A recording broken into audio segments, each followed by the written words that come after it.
Upload your DTF images on your mobile device with me. Select Custom Gang Sheet on the menu. Choose your size.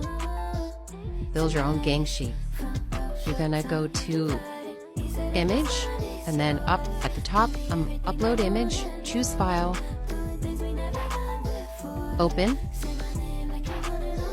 Once it uploads, you'll click the image to place it onto the screen.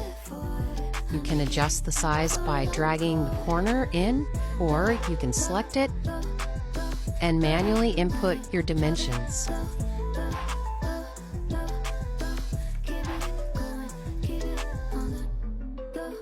You can select and also duplicate.